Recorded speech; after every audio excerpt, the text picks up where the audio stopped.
Some words take years to reveal their meaning. They sit inside you, quiet and patient, waiting for the right moment to unfold.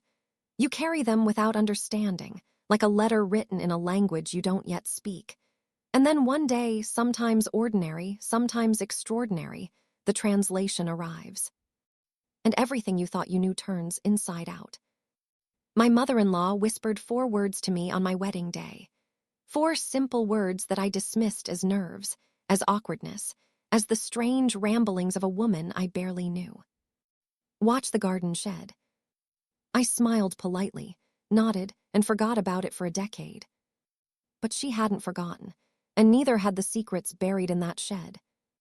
My name is Yolanda Price. I'm 42 years old, and this is the story of how a whisper at my wedding became the key to unlocking a truth that changed everything: my marriage, my family, my understanding of the man I had loved for 15 years. Let me start at the beginning. Not the wedding, we'll get there, but the moment I met Raymond Price. I was 25 years old, working as a paralegal at a mid-sized law firm downtown.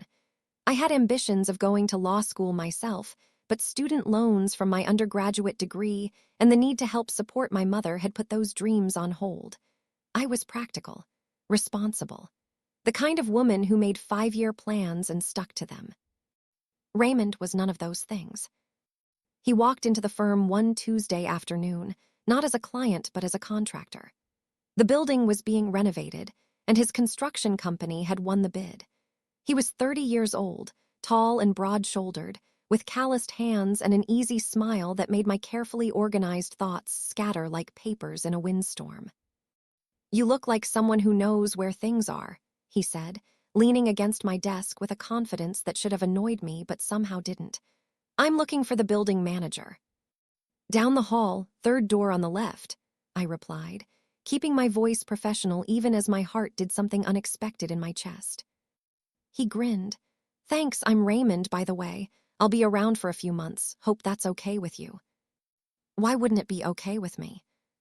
Because I have a feeling I'm going to be finding a lot of reasons to walk past your desk. It was a line, a cheesy, obvious line. I should have rolled my eyes. I should have dismissed him as just another man who thought charm could substitute for substance.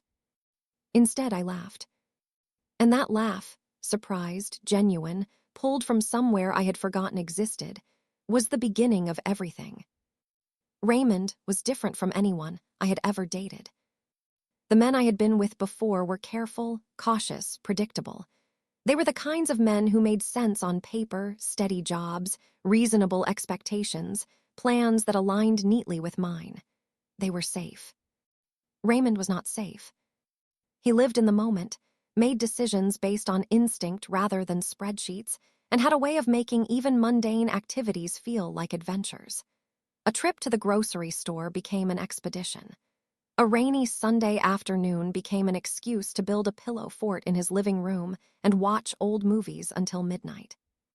He made me feel alive in ways I hadn't known I was dead.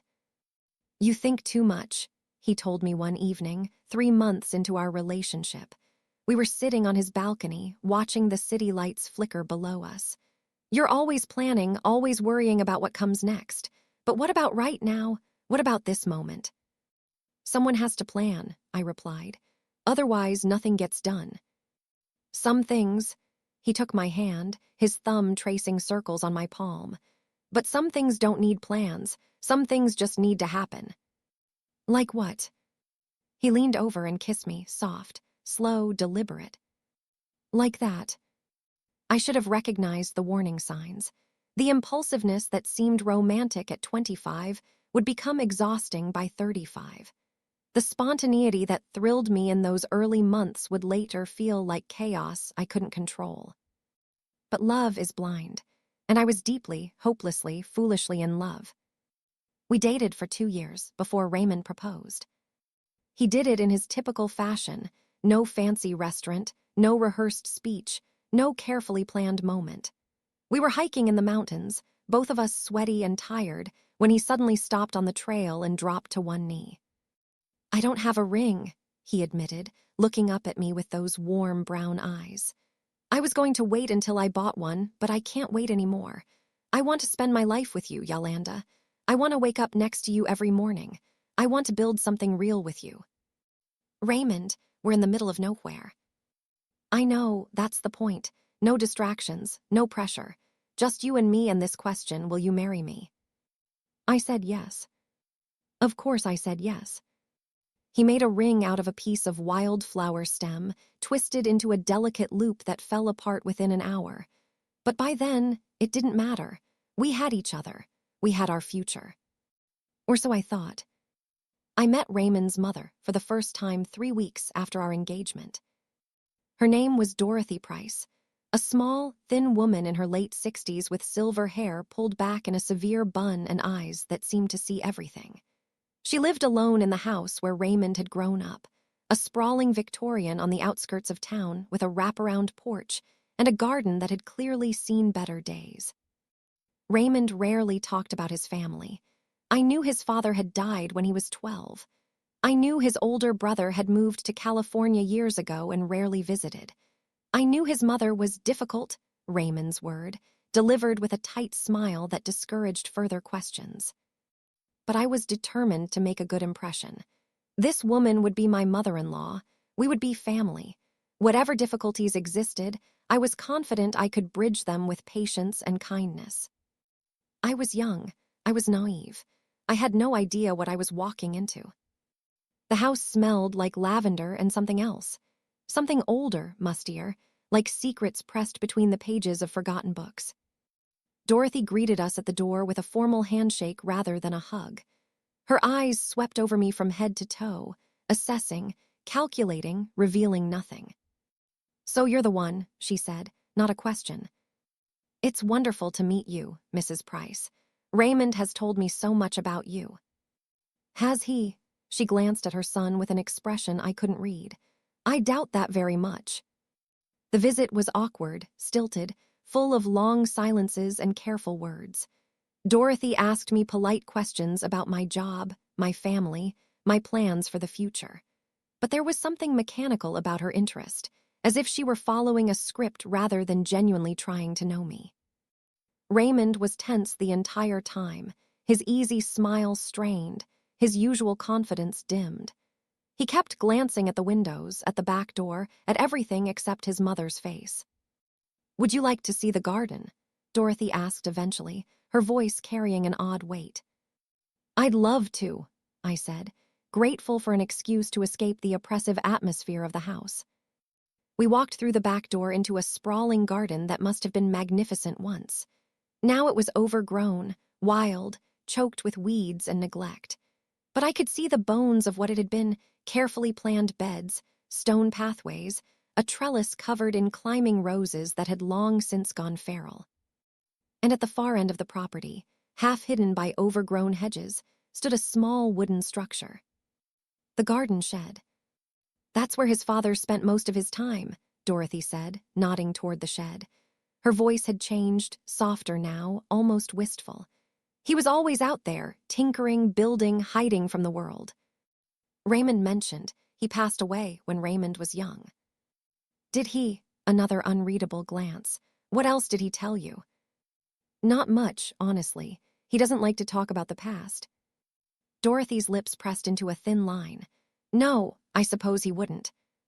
We stood in silence for a moment, both of us looking at the shed. It was unremarkable, weathered wood, a rusted padlock on the door, windows so dirty they were nearly opaque. But something about it made me uneasy, though I couldn't have explained why. "Raymond," Dorothy called, turning back toward the house. "We should have some tea before you go." He appeared at the back door, relief evident on his face that the garden tour was over. "Sure, Mom, we can do that." As we walked back inside, I felt Dorothy's hand brush against my arm. I turned to look at her, and for just a moment, the careful mask she wore seemed to slip. "He's not who you think he is," she whispered. "None of them are." Before I could respond, she was walking ahead of us into the house, her posture straight. Her expression once again unreadable. I told myself I had misheard her. I told myself she was just a difficult old woman, perhaps confused, perhaps bitter. I told myself it didn't matter. But her words stayed with me, a tiny splinter lodged beneath my skin. He's not who you think he is. The wedding was beautiful. We held it in a vineyard outside the city, rolling hills, golden light, the smell of ripe grapes and jasmine filling the air. I wore my mother's wedding dress, altered to fit my frame, the lace slightly yellowed but somehow more precious for its age. Raymond waited at the altar in a simple gray suit, his eyes wet with tears he didn't try to hide. 200 guests watched us exchange vows. Friends from college, co-workers from the law firm, Raymond's construction crew, uncomfortable in their dress shirts but beaming with pride for their boss. My mother, dabbing at her eyes with a handkerchief she had embroidered herself. And Dorothy. She sat in the front row, alone. Raymond's brother had sent his regrets from California, a work conflict, he claimed, though I suspected the real conflict was with the family itself. So Dorothy occupied the entire pew designated for the groom's family, a small island of stillness in a sea of celebration. She wore a dark purple dress that seemed almost funereal. Her silver hair was pinned up in its usual severe bun. Her face betrayed nothing, no joy, no sorrow, no emotion I could identify. Throughout the ceremony, I felt her eyes on me, not watching the exchange of rings or the reading of vows, but watching me specifically, studying me, as if she were trying to memorize something or perhaps waiting for something. I tried to ignore it. This was my wedding day, the happiest day of my life. I wasn't going to let a strange old woman's intensity ruin it. But I couldn't shake the feeling that she knew something I didn't. The reception was held in a tent on the vineyard grounds. Fairy lights twinkled above us. A live band played songs that made everyone dance. The champagne flowed freely, and laughter echoed across the hills. Raymond was in his element, charming guests, telling jokes, spinning me around the dance floor until I was dizzy with happiness. For those few hours, all my doubts faded. All my questions seemed insignificant. This man loved me. I loved him. That was all that mattered.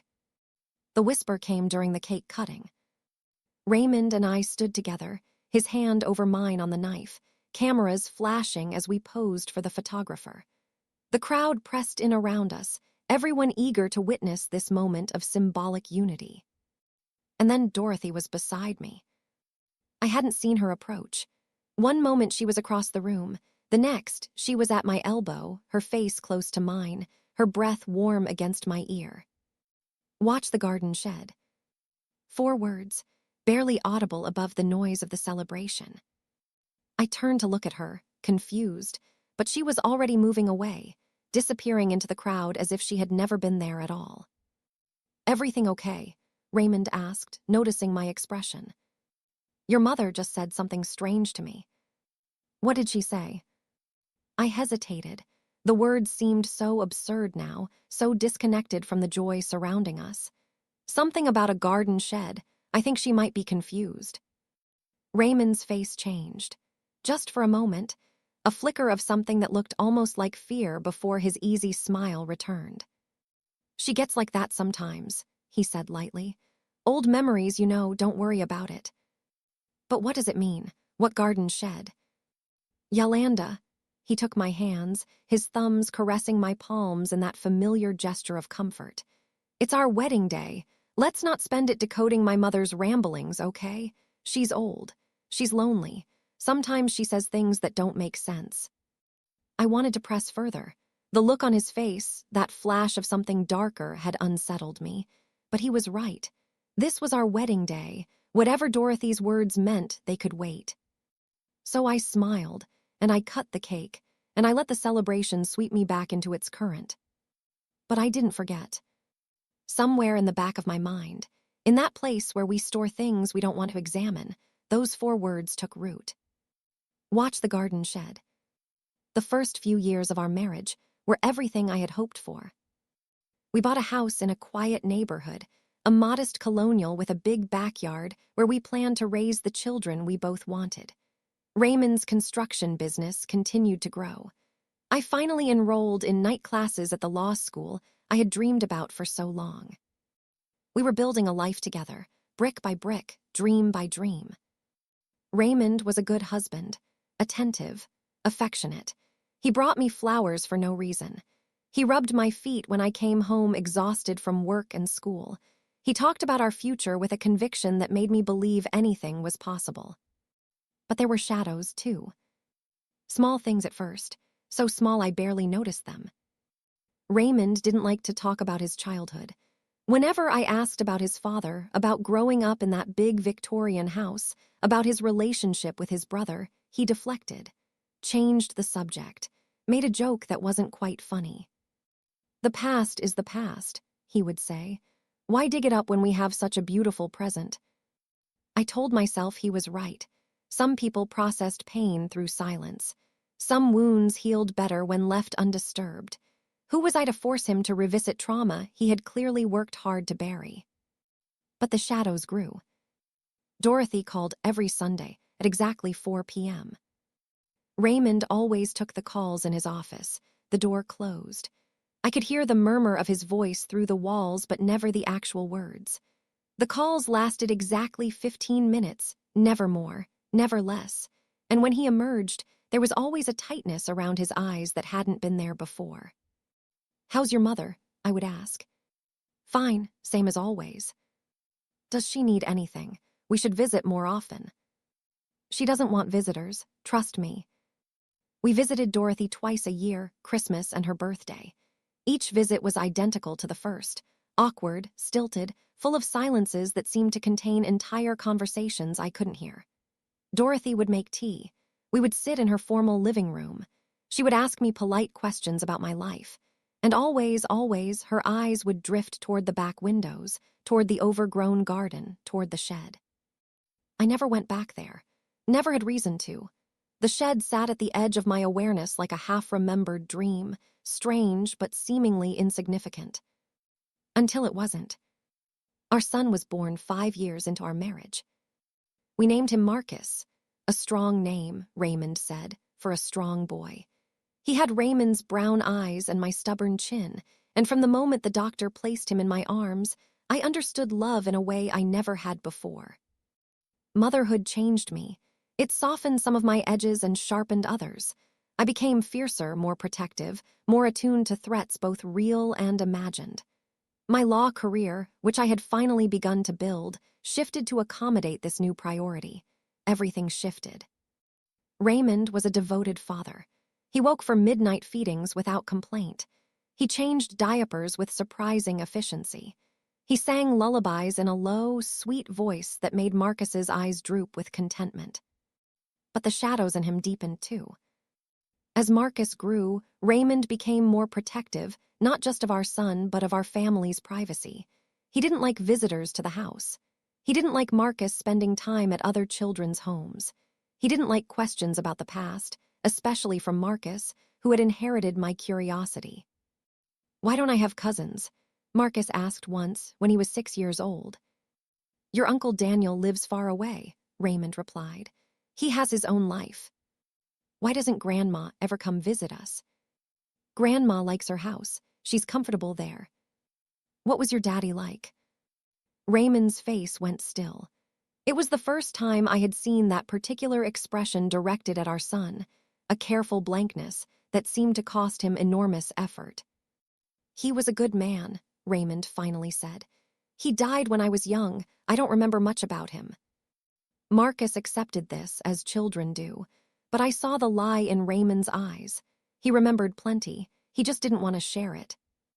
That night, after Marcus was asleep, I asked Raymond directly, "What really happened to your father?" He was sitting on the edge of our bed, his back to me, his shoulders tense. "He died, heart attack, I was 12. "But there's more to it, isn't there? Something you're not telling me." Silence. "Raymond, we've been married for 5 years. We have a child together. Don't you think I deserve to know your history, our son's history?" He turned to face me, and for a moment, I saw something in his eyes that made my breath catch. Not anger, something worse. Fear. "Some histories are better left buried," he said quietly. "Trust me on this, Yolanda, please." "How can I trust you when you won't tell me the truth?" "Because telling you the truth would change everything. And I'm not ready for that. I don't know if I'll ever be ready. He reached for my hand, and despite my frustration, I let him take it. I love you, he said. I love our son, that's what matters. The past is dead and buried. Let it stay that way. I wanted to push harder. I wanted to demand answers. But there was something in his voice, a desperation, a pleading that stopped me. So I let it go, again. But the questions didn't disappear. They just went underground, growing in the darkness, waiting for the day when they would finally break through. Dorothy died 8 years into our marriage. The call came on a Tuesday afternoon. Raymond answered, listened in silence, then hung up without saying a word. Your mother, I asked. He nodded. Heart attack, she's gone. I expected grief. I expected tears. I expected some display of the loss that comes when a parent dies, no matter how complicated the relationship. Instead, I saw relief. It flashed across his face for just a moment before he composed himself, before the appropriate expressions of sorrow took over. But I saw it, and I couldn't unsee it. I'm so sorry, Raymond. Do you want me to come with you to the house? No. The word came out too quickly, too sharply. He softened it with a touch of my arm. I mean, there's no need. Daniel is flying in from California. We'll handle the arrangements together. You should stay here with Marcus. Are you sure? This is a lot to deal with alone. I won't be alone. I'll have Daniel. It was the first time in years that Raymond had mentioned his brother as anything other than a distant obligation. The first time he had suggested they would do something together, as family. Something about the situation felt wrong, but I couldn't articulate what. Okay, I said finally, but call me if you need anything. I'm here for you. He kissed my forehead with a tenderness that felt almost like goodbye. I know you are. That's what I'm counting on. Raymond was gone for 5 days. He called each evening, brief conversations that revealed nothing. The funeral was small. The house was being prepared for sale. Daniel was handling the legal matters. Everything was under control. When he came home, he was different. Not dramatically, nothing that would have alarmed a casual observer. But I knew my husband. I knew the rhythm of his breathing, the weight of his silences, the way he held his body when something was wrong. Something was very wrong. He didn't sleep well. I would wake at 3 a.m. to find his side of the bed empty, and I would go downstairs to discover him sitting in the dark, staring at nothing. He flinched at unexpected sounds. He was short-tempered with Marcus, then immediately apologetic, overcompensating with excessive affection. What happened at the house? I asked him one night, 2 weeks after his return.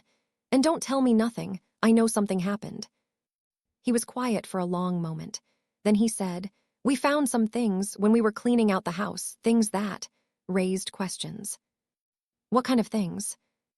Documents, letters, items that shouldn't have been there. Raymond, you're being deliberately vague. What did you find? He looked at me then, and the fear I had glimpsed years ago was back in full force. I found out my father didn't die of a heart attack, he said. I found out my whole childhood was a lie, and I found out that my mother knew everything, had known for decades, and never told anyone. He stood up, running his hands through his hair in a gesture of pure frustration. The shed, he said. It was all in the shed, everything she was hiding, everything she didn't want anyone to find. Watch the garden shed. The words echoed in my mind, Dorothy's whisper from 10 years ago finally finding its meaning. What was in the shed, Raymond? He turned to face me, and I saw a man I barely recognized. A man carrying a burden so heavy it was crushing him. Evidence, he said. Evidence that my mother killed my father, and that she buried him under the garden 30 years ago. The world stopped. I heard the words Raymond spoke, but my brain refused to process them. They hung in the air between us, impossible and absurd, like something from a crime novel rather than our quiet suburban living room. That's not possible, I finally said. Your father died of a heart attack. There was a funeral, a death certificate. People attended. The funeral was closed casket. Raymond's voice was hollow, mechanical. The death certificate was signed by a doctor who was a family friend, a doctor who owed my mother favors. But someone would have known. Someone would have noticed. Who? We lived on 10 acres. My mother didn't have friends. My father didn't have family. Daniel was 16 and already planning his escape. And I was 12 years old, told that my daddy's heart had given out, told to be brave, told to never speak of it again. He sat down heavily on the couch, his head in his hands. I believed her, Yolanda. For 30 years, I believed her. I mourned a man I thought had died naturally. I built my entire understanding of my childhood around a story she had fabricated. I moved to sit beside him, my own hands trembling. What did you find in the shed, specifically? Raymond was quiet for a long moment. When he spoke, his voice was barely a whisper. A journal, my mother's journal. She had been keeping it for decades, documenting everything. Her marriage, her unhappiness, the things my father did behind closed doors. He looked up at me, his eyes wet with tears he hadn't yet shed. He was a monster, Yolanda. My father. The man I barely remembered, the man I had idealized all these years because death makes saints of everyone. He was a monster. The story Raymond told me that night pieced itself together from fragments, entries in Dorothy's journal, documents hidden in the shed, memories that had been buried so deep they felt like dreams. Harold Price had been a charming man. Everyone said so. He was handsome, successful, respected in the community. He built things, not just houses, but an entire construction empire that had made the family wealthy. But charm can be a mask, and behind Harold's mask was something dark. The abuse started early in the marriage.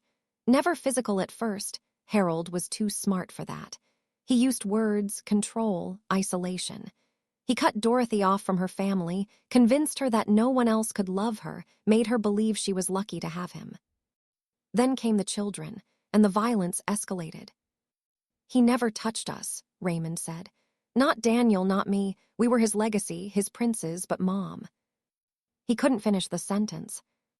Dorothy had documented everything, every bruise, every broken bone explained away as a household accident. Every night spent locked in the basement because she had displeased him. Every time he threatened to take the children if she ever tried to leave. She endured it for 16 years. And then, one night, she stopped enduring. The journal entry was dated June 14th, 1994. Dorothy had written it in a shaking hand, the words barely legible. He came home drunk again. He said terrible things about Daniel, called him weak, said he would never amount to anything. When I tried to defend our son, he turned on me. The usual pattern. But this time, something was different.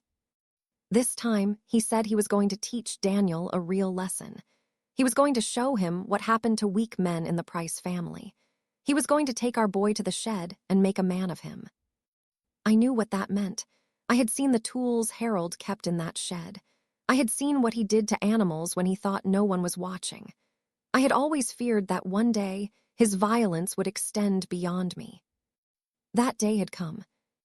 I made a choice. When he turned his back to pour another drink, I picked up the cast iron skillet from the stove. I didn't think. I didn't plan. I just acted. He fell and didn't get up. I stood there for what felt like hours, watching the blood pool around his head, waiting for him to move, waiting for him to rise up and punish me for my defiance. But he never moved again. And I felt nothing but relief. Raymond's voice broke as he recounted the rest. Dorothy had acted quickly.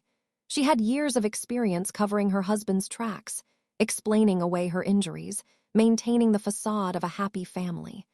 Now she used those same skills to cover a different kind of secret. She cleaned up the blood. She wrapped Harold's body in plastic sheeting, and in the dead of night, she dragged him to the garden shed, dug a grave beneath the floorboards, and buried him there. The next morning, she called the family doctor, the one who owed her favors, the one who had treated her accidents without asking questions. She told him Harold had collapsed in his sleep. Heart attack, very sudden. The doctor, perhaps suspecting the truth, perhaps grateful for the opportunity to help a woman he had watched suffer for years, Sign the death certificate without an autopsy. A closed casket funeral was held, condolences were offered, and life went on. For 30 years, Dorothy kept her secret. She maintained the garden, tending the roses that grew above her husband's grave. She stayed in that house, never moving, never selling because she couldn't leave him there alone. And she watched her sons grow up believing their father had died naturally, believing he had been a good man, believing the lie she had constructed to protect them. She protected us, Raymond said, his voice cracking. All those years we thought she was cold, distant, difficult, but she was protecting us, from the truth, from him, from what she had done. Why did she tell you now? I asked. After all this time, why leave the journal where you would find it? Raymond pulled something from his pocket, an envelope, yellowed with age, his name written on the front in Dorothy's careful handwriting. She left this with the journal, instructions for after her death. He opened the envelope and read. My dear Raymond, if you're reading this, I am gone, and you have found the truth I spent my life hiding. I am sorry for the lies. I am sorry for the distance.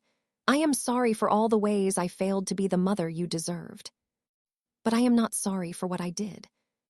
Your father was evil, not troubled, not misunderstood evil, and on the night I killed him, he was going to hurt your brother, perhaps kill him. I couldn't allow that, so I stopped him the only way I knew how. I have carried this burden alone for 30 years. I never told anyone because I didn't want you or Daniel to live with this knowledge. I wanted you to remember your father as something other than what he was. I wanted to protect you from the truth. But secrets have a way of poisoning everything they touch. And I have watched that poison spread through our family, the distance between us, the questions you were afraid to ask, the shadows that followed you even when you didn't understand why. You deserve to know the truth. You deserve to be free of the lies. What you do with this knowledge is up to you. Report it to the police if you must. Let your father's remains be found. Let the world know what I did. I am beyond consequences now, and I am at peace with whatever judgment comes. But know this, everything I did for you and your brother. You were the only good things in my life, and protecting you was worth every moment of suffering I endured. I love you, my son. I always have, even when I couldn't show it. Your mother, Dorothy. We sat in silence for a long time after Raymond finished reading. The weight of the revelation pressed down on both of us, heavy and suffocating. This wasn't a simple secret, a minor deception. This was a body buried in a garden, a murder covered up for 3 decades, a family history rewritten in lies. What are you going to do? I finally asked. Raymond looked at me with eyes full of anguish. I don't know. Daniel and I talked about it for hours. We don't know what the right thing is. The legal thing would be to report it. Your mother is dead. She can't be prosecuted. But there would be investigations, publicity, questions. Our family name dragged through the mud. Marcus asking why his grandmother killed his grandfather. My father's remains dug up and examined like evidence. Raymond shook his head. Is that justice? After everything she suffered, is that what my mother deserves? What about what's right? I don't know what's right anymore. He reached for my hand, gripping it like a lifeline. Yolanda, I need you to understand something. This doesn't just change the past. It changes everything I thought I knew about myself. What do you mean? I spent my whole life believing I came from a normal family. Dysfunctional, sure, but normal. Now I find out my father was an abuser, my mother was a killer, and my entire childhood was a carefully constructed lie. He met my eyes, and I saw the fear there, not just fear of the secret, but fear of what it meant. What if it's in me too? What if that darkness is hereditary? What if I'm capable of the same things? Raymond, you are not your father. How do you know? How does anyone know what they're capable of until they're pushed far enough? I took his face in my hands, forcing him to look at me. I know because I have lived with you for 10 years. I have watched you with our son. I have seen you at your best and your worst. You are not a monster. You are not Harold Price. But the anger I feel sometimes. Everyone feels anger. That doesn't make you a killer. Your mother wasn't a killer either, not really. She was a woman who made an impossible choice to protect her children. That's not evil, that's survival. Raymond's tears finally fell, streaming down his cheeks as the weight of decades crashed over him. "She whispered to you at our wedding," he said. "I always wondered what she said. She never told me. Watch the garden shed. She wanted you to know, even then. She wanted someone outside the family to know where to look if something happened." "Why me? Why not tell you or Daniel directly?" Raymond laughed, but there was no humor in it. "Because she knew us. She knew we would bury it just like she had. We're prices, we keep secrets. But you." He touched my face gently. "You're the only one who would demand the truth. The only one stubborn enough to dig until you found it. She trusted you with this, Yolanda. 10 years ago, she put it in your hands." The days that followed were the strangest of my life. I went through the motions of normalcy, making breakfast, driving Marcus to school, attending meetings at work, but nothing felt real. I was living in two worlds simultaneously, the bright, ordinary world of my daily life and the dark, hidden world of what I now knew. Raymond was worse. He barely slept, barely ate, barely spoke beyond what was necessary.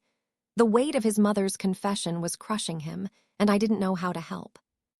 We agreed not to tell Marcus anything yet. He was only 8 years old, too young to understand the complexities of what his grandmother had done, too innocent to be burdened with this knowledge. We would tell him someday, we decided, when he was older, when we understood it better ourselves. But the secret sat between us like a third presence in our home. Every conversation felt incomplete. Every silence felt loaded. We were keeping something from our son, and that knowledge changed the texture of our family in ways I couldn't fully articulate. A week after Raymond's confession, Daniel called. I had met Raymond's older brother only a handful of times over the years. He was a successful software developer in San Francisco, married to a woman named Priya, with twin daughters who were around Marcus's age.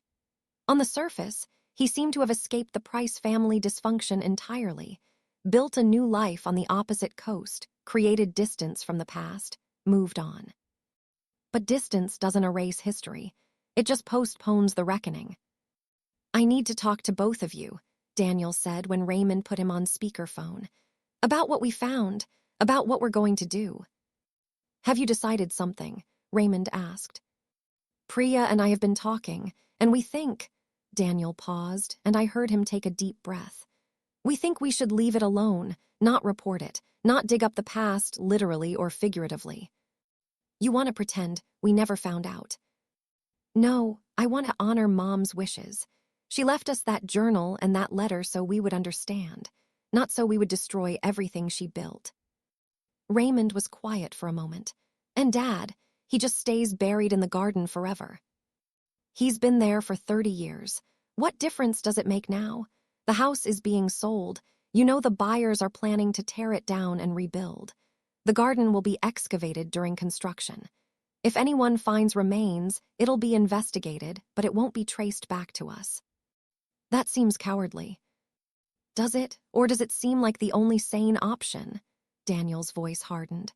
"Raymond, think about what happens if we report this. Police investigations, media attention, our family name in every newspaper. Marcus finding out his grandmother was a killer before he's old enough to understand why. He deserves to know the truth eventually."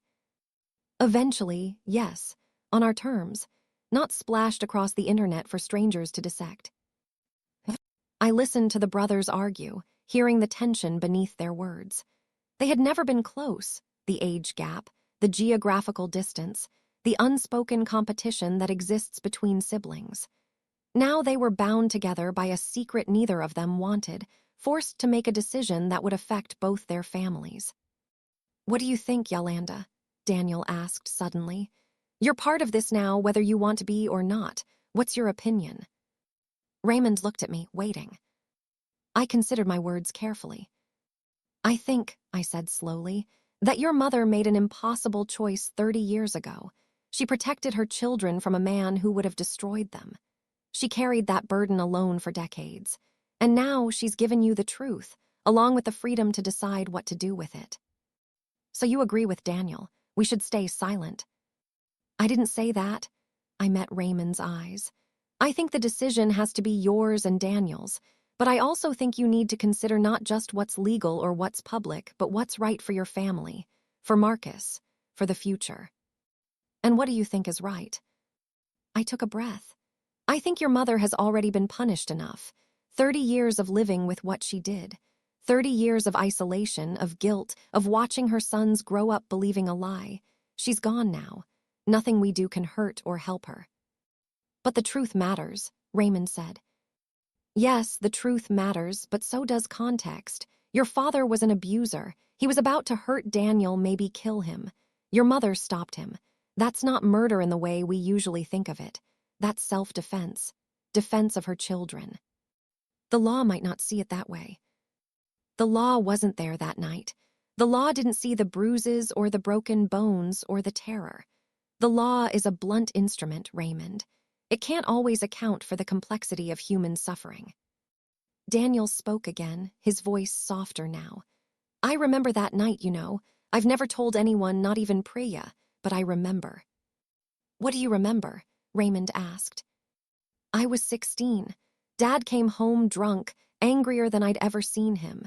He was ranting about something, I don't even remember what, but he grabbed me by the collar and said he was going to take me to the shed, going to teach me how to be a real man. His voice broke slightly. I was terrified. I knew what he did in that shed. I'd seen the things he kept there. I thought that was it. I thought I was going to die that night. What happened? Mom told me to go to my room, to lock the door and not come out until morning, no matter what I heard.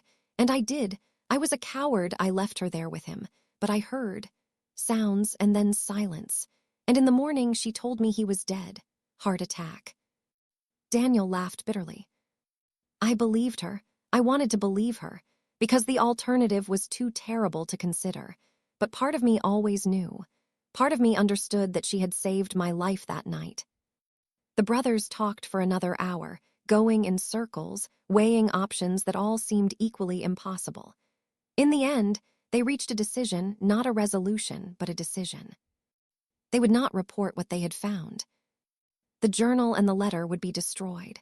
The shed, along with whatever secrets it still held, would be demolished when the new owners rebuilt the property.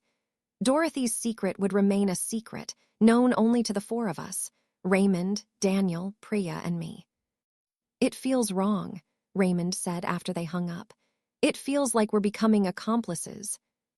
Maybe we are, I replied. But maybe that's okay. Maybe protecting your mother's memory is more important than abstract notions of justice. Is it protecting her memory, or is it protecting ourselves? Perhaps both. Does that make it less valid? Raymond didn't have an answer. Neither did I. The house sold 3 months later. We drove by once, after the new owners had begun construction. The garden was gone, stripped away, replaced by the foundation of a larger, more modern home. The shed had been demolished, its weathered wood reduced to splinters and hauled away. If the construction crew found anything unusual beneath the old floorboards, we never heard about it. Perhaps they didn't dig deep enough. Perhaps the remains had decomposed beyond recognition after 30 years. Perhaps Harold Price's final resting place was simply paved over, forgotten, erased. I would never know for certain, and I decided that was okay.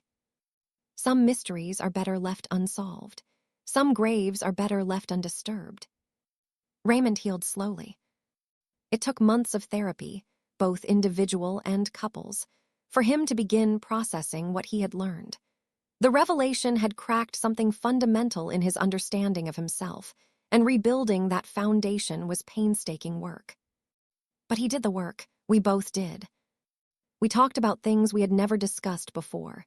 His childhood, his fears, the shadows he carried without understanding their source. For the first time in our marriage, he was fully honest with me, not just about facts, but about feelings, about the parts of himself he had kept hidden for fear of being seen as damaged. I was afraid you would leave me, he admitted one night.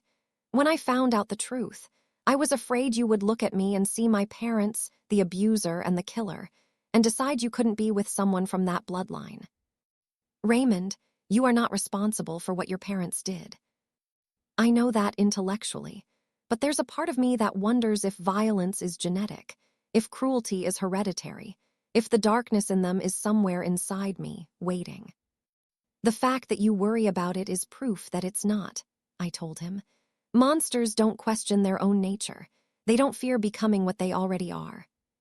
He held me tightly, and I felt the tremor in his body as years of suppressed fear finally found release. I'm going to spend the rest of my life trying to be different, he said. Trying to be a good husband, a good father, a good man. You already are those things. Then I'll keep being them. And if I ever start to slip, if you ever see anything that worries you, promise me you'll tell me. I promise.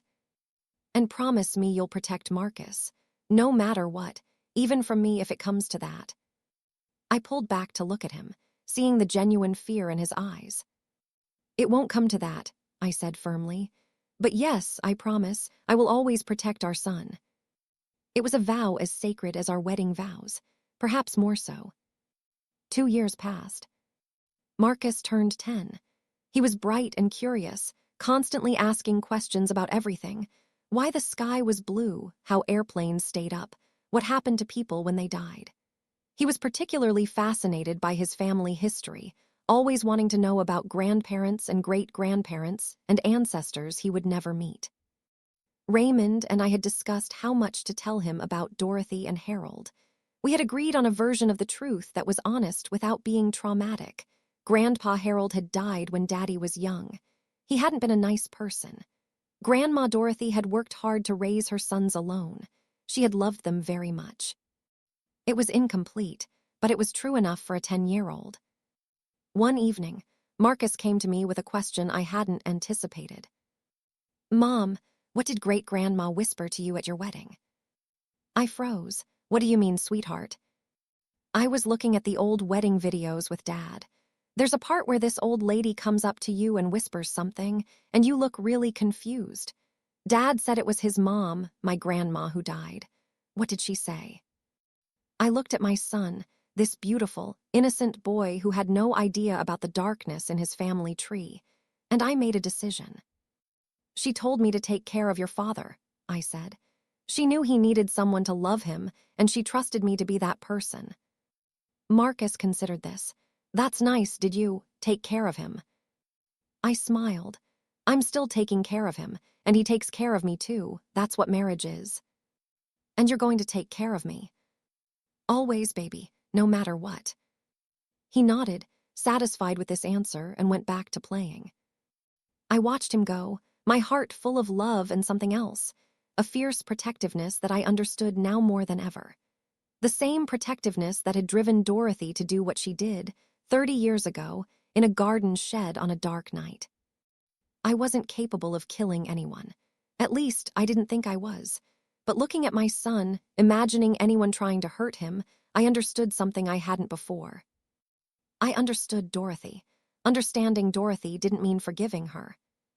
Forgiveness implies a wrong that needs to be absolved, and I wasn't certain anymore that what she had done was wrong. It was illegal, certainly. It was violent. It was a secret that had poisoned 3 decades of family relationships. But it was also an act of protection, an act of survival, an act of love so fierce it destroyed everything in its path, including the woman who wielded it. I thought about Dorothy often in the years that followed. The woman I had known, cold, distant, severe, took on new dimensions in my memory. Every awkward silence, every strange comment, every time she had stared at the garden with that haunted expression in her eyes, it all made sense now. She had been living with a ghost, not literally but psychologically. Harold Price had been dead for 30 years, but she had never escaped him. She had simply traded one prison for another, the prison of abuse for the prison of guilt. Watch the garden shed. Those whispered words at my wedding had been a plea, a cry for help, a desperate attempt to pass the burden to someone who might, someday, understand. And now I did understand. But understanding is different from resolution. The truth was out, at least within our small circle, but its implications continued to ripple through our lives in ways I couldn't have anticipated. Raymond changed after the revelation. Not dramatically, not in ways that would alarm an outside observer. But I knew him intimately, and I saw the subtle shifts in his personality that marked the before and after. He became more patient, more intentional. Where before he had been impulsive and spontaneous, now he paused before acting, considering consequences, thinking about the future. The recklessness I had once found charming gave way to a measured thoughtfulness that sometimes bordered on hesitation. "I don't want to make decisions I'll regret," he explained when I asked about the change. "My father made impulsive decisions, decisions driven by anger and ego. My mother made one impulsive decision that defined the rest of her life. I want to be different." "You are different." "I'm trying to be. Every day I'm trying." He also became more open. The walls he had built around his past slowly came down, revealing memories he had buried so deep he had almost forgotten they existed. He told me about his childhood, the good parts and the bad. The way Harold had alternated between warmth and cruelty, keeping everyone off balance. The way Dorothy had absorbed the violence, shielding her sons as best she could. The way the household had operated on a constant undercurrent of fear. "I thought all families were like that," Raymond admitted. "I thought fathers hit mothers behind closed doors. I thought tension and silence were normal. It wasn't until I was older, until I saw how other families lived, that I understood something was wrong." "But you never talked about it." "What was there to talk about? He was dead. Gone. I convinced myself the memories were exaggerated, distorted by time. It was easier than accepting that my childhood had been a nightmare. And now? Now I can't lie to myself anymore. The nightmares were real, the fear was real, and my mother—" He paused, struggling with the words. "My mother did what she had to do. I just wish she hadn't had to carry it alone." Raymond's relationship with Daniel also transformed. The brothers had been distant for decades, polite but disconnected, bound by blood but little else. The shared knowledge of their mother's secret changed that. They began talking regularly, not just on holidays or birthdays, but weekly phone calls that sometimes stretched for hours. They were processing together, I realized, comparing memories, reconstructing a shared history they had both worked hard to forget. "Daniel remembers more than I do," Raymond told me after one such call. "He was older when Dad died, 16 to my 12. He saw things I was protected from." "What things?" "The worst of the abuse. The times Dad nearly killed Mom. The threats he made about what would happen if anyone talked." Raymond's face darkened. "He told me about a night when Dad held a knife to Mom's throat in front of him, made him watch, said if Daniel ever told anyone, he would finish the job." I felt sick. Daniel never told anyone. Who would he tell? He was a kid. He didn't know there were options. He just learned to keep his head down, wait until he was old enough to leave, and then run as far as he could. California. California, 3,000 miles between him and those memories. But distance doesn't erase trauma. It just gives you room to breathe. "Is he okay now?" Raymond considered the question. "I don't know if any of us are okay, but we're talking about it, finally. That has to count for something." 3 years after Dorothy's death, something unexpected happened. Marcus was doing a genealogy project for school. He was supposed to research his family tree, interview relatives, and create a presentation about his heritage. It was the kind of innocent assignment that teachers give without considering the landmines some families are built upon. "I want to know more about Grandma Dorothy," Marcus announced at dinner one evening. "And Great-Grandpa Harold. What were they like? How did they meet? What did Great-Grandpa do for work?" Raymond and I exchanged a glance loaded with unspoken concerns. "Grandpa Harold was a builder," Raymond said carefully. "He built houses like I do. He was very successful." "What happened to him?" "He died when I was about your age. Heart problems." "That's sad," Marcus frowned thoughtfully. "Was he nice?" The question hung in the air.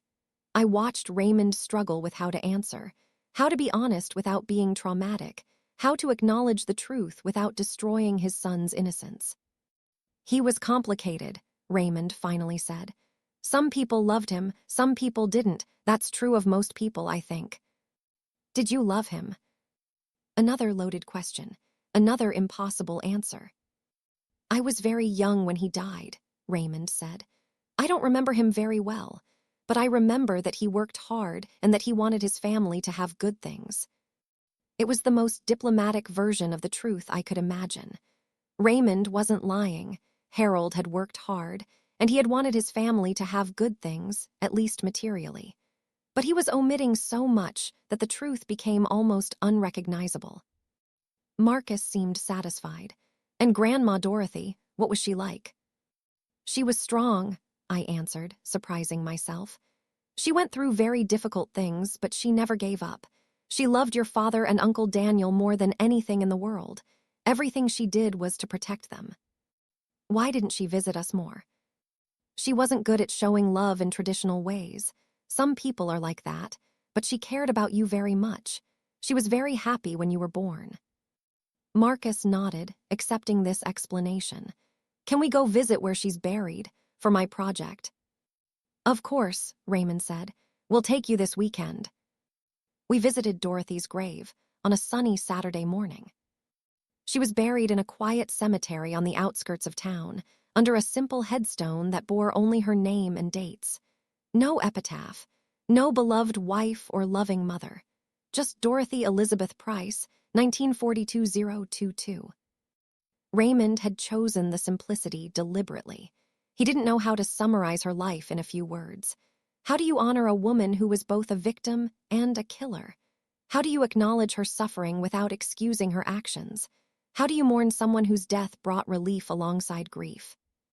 Marcus placed flowers on the grave, white roses he had picked out himself. He stood solemnly, his young face arranged in an expression of respect he had learned from movies and funerals. Hi, Grandma, he said softly. I'm Marcus. I'm your grandson. I'm sorry I didn't know you better. Dad says you loved me. I hope that's true. I felt tears prick my eyes. Beside me, Raymond was struggling to maintain his composure. I'm doing a project about our family, Marcus continued. I want to tell everyone about where I come from. I'm proud of being a Price. I hope that would make you happy. He was quiet for a moment, then added, Dad says you were strong. I want to be strong too, like you. Raymond made a small sound, something between a laugh and a sob. He knelt beside his son, putting an arm around his shoulders. Your grandmother would be very proud of you, he said. You're exactly the kind of person she hoped you would become. How do you know? Because I knew her, and even though she had trouble showing it, she loved this family more than anything. She would have loved to see you grow up. Marcus leaned into his father's embrace. I wish she could have. Me too, buddy, me too. I watched my husband and son standing at the grave of a woman whose secrets I now carried. A woman who had killed to protect her children. A woman who had spent 30 years in isolation, guarding a truth too terrible to share. And I made a silent promise to her. I will protect your son. I will protect your grandson. I will keep your secret, and I will honor what you sacrificed. Your story won't be forgotten, but it won't be distorted either. I will make sure they know you were more than your worst moment.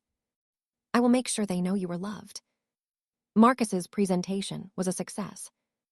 He had titled it The Price Family Legacy and filled it with photographs and stories, carefully curated to show the best of our family history.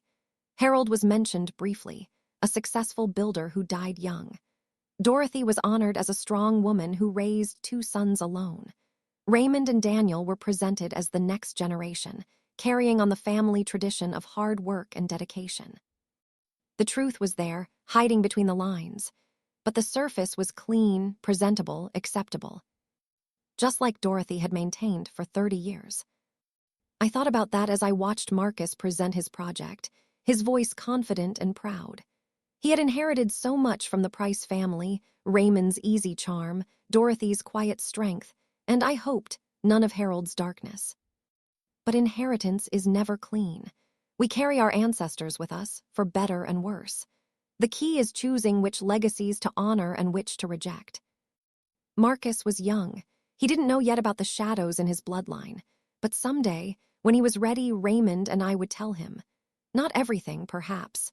Not the details of that night in the shed, but enough. Enough to understand that families are complicated, that people are capable of both terrible and beautiful things, that love sometimes wears forms we don't recognize.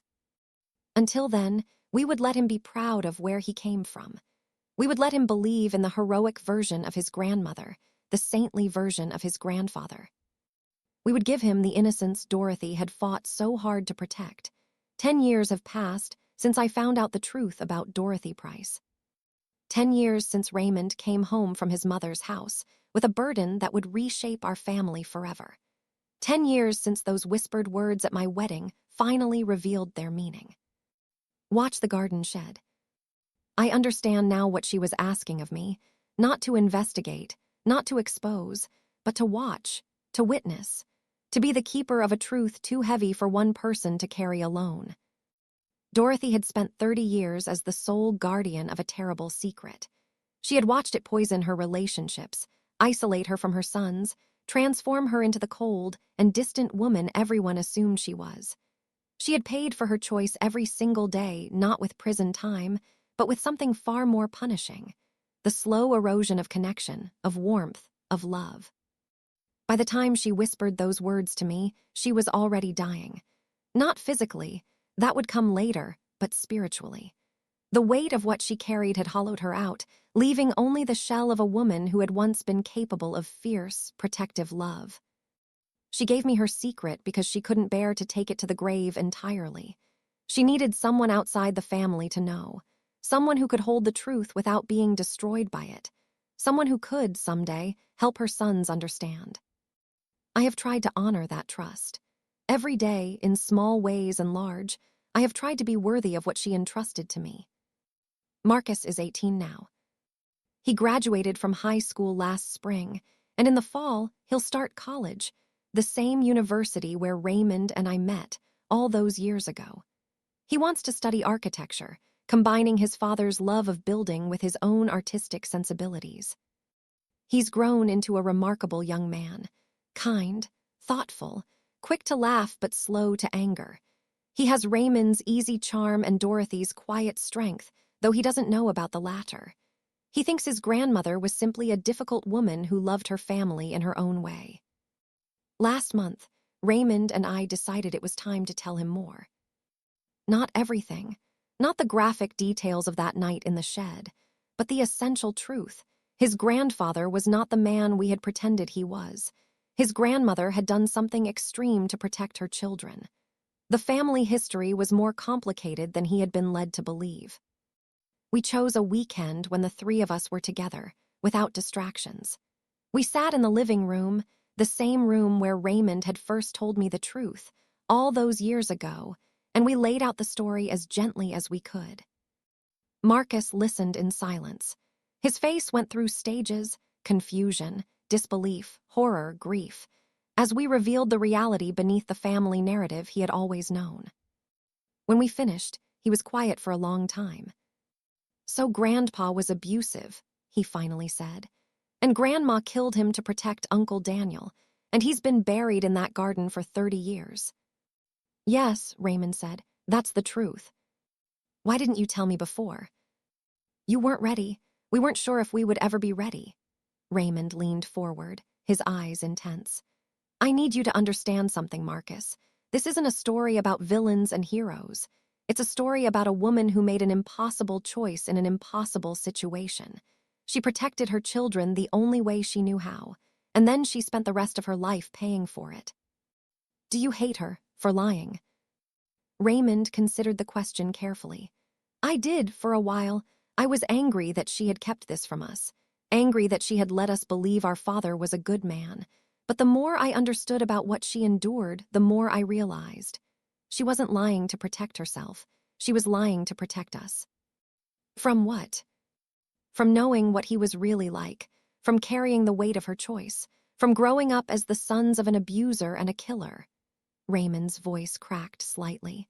"She wanted us to have a chance at normal lives. She wanted us to believe we came from something good." Marcus was quiet again. Then he asked the question I had been dreading. Is that why you're different sometimes, Dad? Why you get quiet and distant? Why you go to therapy? Raymond and I exchanged a glance. Yes, Raymond admitted. Finding out the truth changed me. It made me question everything I thought I knew about myself, my family, my capacity for darkness. I've spent years working through that. I'll probably spend the rest of my life working through it. Do you think you're like him? Like Grandpa? Sometimes I'm afraid I might be. That's why I work so hard to be different, to be patient, to be kind, to never, ever let anger control me. Marcus nodded slowly. That's why you always tell me to walk away when I'm mad, to cool down before reacting. Yes, because I know what can happen when someone doesn't walk away, when they let their anger take over. Grandma didn't walk away. No, but she also didn't have the option. She was trapped, Marcus. Physically, financially, emotionally trapped. She did what she had to do in a moment of crisis. I'm not saying it was right. I don't know if there's a right answer in a situation like that, but I understand why she did it. Marcus sat with this for a long moment. Then he said something that surprised us both. I think I understand too. We talked for hours that night. Marcus asked questions I hadn't anticipated about domestic abuse, about generational trauma, about the legal and moral complexities of what Dorothy had done. He was processing the information with the same thoughtfulness he brought to everything else, turning it over in his mind, examining it from multiple angles. What happened to the house? He asked at one point. The one with the shed. It was torn down years ago, Raymond said. New owners built something modern on the property. Did they find anything when they dug up the garden? If they did, we never heard about it. Your great-grandfather's remains might still be there, buried under someone's patio. Or they might have been excavated and discarded without anyone realizing what they were. After 30 years, there wouldn't have been much left to identify. Marcus nodded, so he just disappeared like he never existed. In a way, but his impact didn't disappear. The trauma he caused rippled through generations. Your grandmother carried it. I carried it without knowing what I was carrying. And now you carry it too. Is that supposed to make me feel better? Raymond laughed softly. No, it's supposed to make you understand that families are complicated. That people do terrible things to each other, sometimes out of cruelty and sometimes out of love. And that the only way forward is to be aware of that history without being defined by it. How do I do that? By making different choices, by being kind even when kindness is hard, by walking away when you're angry, by getting help when you need it, by being honest with the people you love, even when honesty is painful. Like you're being honest with me now. Yes, exactly like that. Marcus was quiet for a moment. Then he did something that made my heart swell. He stood up, crossed the room, and hugged his father. Thank you, he said, for telling me, for trusting me with this. Raymond held his son tightly, tears streaming down his face. You deserve to know, he said. You deserved the truth, I hope it doesn't change how you see us, how you see yourself. Marcus pulled back, looking his father in the eye. It doesn't change anything, he said. You're still my dad, Mom is still my mom, and Grandma was a survivor. I can be proud of that, even if I'm horrified by what she survived. He turned to me, and I saw something in his eyes that reminded me powerfully of Dorothy, that same quiet strength, that same fierce protectiveness. You kept her secret all these years, he said. Even before you knew what it meant, she chose you because she knew you could be trusted. I don't know if I deserved that trust. You did, you do. He hugged me too, and I felt the solid weight of my son, my adult son, ready to face the world with all its darkness and light. Thank you for protecting us, both of you. Later that night, after Marcus had gone to bed, Raymond and I sat on the back porch, watching the stars. That went better than I expected, he said. He's remarkable. We raised a remarkable human being. We did. Raymond took my hand, his thumb tracing the familiar circles on my palm. I've been thinking about something. What's that? My mother whispered to you at our wedding because she saw something in you. Something that made her trust you with her deepest secret. I've spent years wondering what that was. And have you figured it out? He smiled. I think so. She saw that you were stubborn, that you wouldn't let things go, that you would dig until you found the truth, no matter how buried it was. That doesn't sound entirely flattering. It is, though, because that stubbornness, that refusal to accept easy answers, it's what held our family together. When I wanted to bury everything and pretend it never happened, you pushed me to process it. When I was afraid to tell Marcus, you insisted he deserved the truth. You've been the moral compass of this family, Yolanda. Without you, we would have drowned in secrets. I leaned into him, feeling the warmth of his body against mine. Your mother didn't know any of that when she whispered to me. She barely knew me at all. Maybe not consciously, but mothers have instincts. She saw something in you, the same thing I saw when I first walked past your desk in that law firm. A woman who wouldn't back down. A woman who would fight for what was right. I didn't feel like a fighter. I felt like a paralegal with too many student loans. Raymond laughed. You were both. That's the thing about strength, it doesn't always announce itself. Sometimes it just shows up when you need it. We sat in comfortable silence for a while, watching the night sky, listening to the sounds of crickets and distant traffic. Do you think she's at peace? I asked eventually. Dorothy. I hope so. I like to think that wherever she is, she knows we understand now. That we've stopped hating her for the distance. That we've forgiven her for the lies. Have you forgiven her? Raymond considered the question. I've done something better than forgiveness. I've come to love her, not the mother I wanted her to be, but the mother she actually was. A woman who survived the unsurvivable. A woman who protected her children at any cost. A woman who carried a burden no one should have to carry alone. His voice thickened with emotion. She wasn't perfect. She made mistakes, not just that night, but in how she handled everything after. She pushed us away when she should have pulled us close. She chose silence when she should have found a way to speak. But she did the best she could with what she had. And in the end, that's all any of us can do. I'm 52 years old now. 20 years married to Raymond. 18 years as Marcus's mother. 10 years as the keeper of Dorothy Price's secret. I've lived more than half my life with this knowledge, carrying it the way Dorothy carried it before me, not as a burden, but as a responsibility. A sacred trust. A reminder that families are built on more than blood and shared history. They're built on choices. Dorothy chose to protect her children, even at the cost of her own soul. Raymond chose to seek understanding instead of condemnation. Daniel chose to reconnect with his brother instead of hiding from the past. Marcus chose to accept his family's darkness without letting it define him.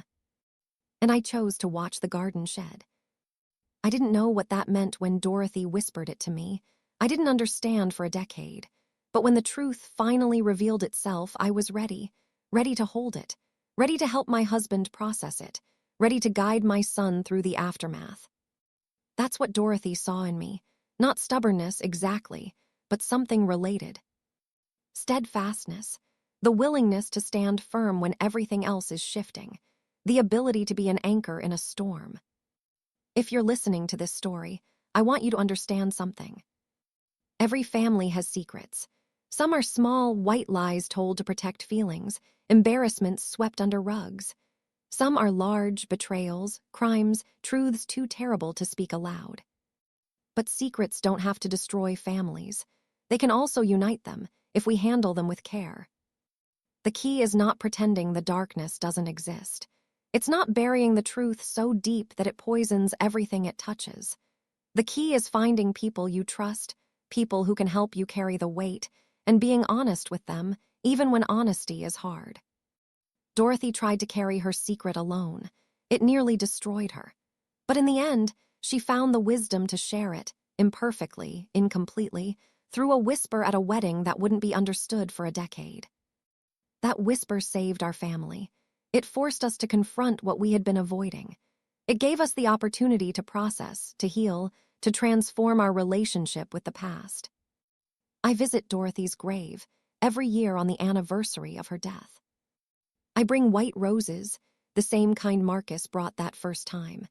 I stand at her headstone and I talk to her, sometimes out loud, sometimes silently. I tell her about Marcus, about his accomplishments and his growth and the man he's becoming. I tell her about Raymond, about his continued healing and the peace he's slowly finding. I tell her about Daniel and his family, about the relationship the brothers have built from the wreckage of their childhood. And I thank her. You trusted me with your secret, I say. You saw something in me before I saw it in myself. You made me part of your family in a way I didn't understand until years later. I pause, looking at the simple headstone, the dates that bracket her complicated life. I hope you know that I kept my promise. I watched the garden shed. I kept your secret safe. And when it was time to share it, I helped your sons understand. The wind rustles through the cemetery, and I choose to interpret it as acknowledgement. Rest now, Dorothy. You've carried enough for one lifetime. Let us carry it from here. I walk away from her grave feeling lighter every time. Not because the burden has lifted, it never fully lifts, but because I've learned something important over these past 10 years. Secrets are only as heavy as we make them. When we share them with people we trust, they become manageable. When we process them with compassion instead of judgment, they lose their power to destroy. Dorothy's secret could have shattered our family. Instead, it brought us closer together. It taught us empathy. It taught us the importance of communication. It taught us that love sometimes wears forms we don't recognize, fierce and protective and willing to sacrifice everything. That's the legacy Dorothy left us. Not the murder, not the lies, but the love underneath it all. A mother's love, imperfect and complicated and sometimes terrifying in its intensity. But love nonetheless. So I ask you now, as I close this chapter of my story, what secrets are you carrying? What whispered words have you filed away, waiting for understanding? What garden sheds exist in your own family history, places you've been afraid to look, truths you've been afraid to uncover? I'm not saying you should dig up every buried thing. Some secrets are best left alone. Some truths cause more harm than healing. But I am saying this, if someone trusts you with their darkness, honor that trust. Listen, try to understand, don't judge too quickly. Because you never know what someone has survived. You never know what impossible choices they've had to make. You never know what burdens they've been carrying alone, waiting for someone, anyone, to help them share the weight. Be that person. Watch the garden shed. And when the truth reveals itself, as it always eventually does, meet it with compassion instead of condemnation. That's all any of us can do. That's all Dorothy asked of me. Thank you for listening to my story. If it touched your heart, please share it with someone who might need to hear it. And if you're carrying secrets of your own, whether yours or someone else's, know that you don't have to carry them alone. Help exists. Understanding exists. And healing is always possible, no matter how deep the wounds or how long the silence. Until next time, take care of yourselves and each other. With love, Yolanda.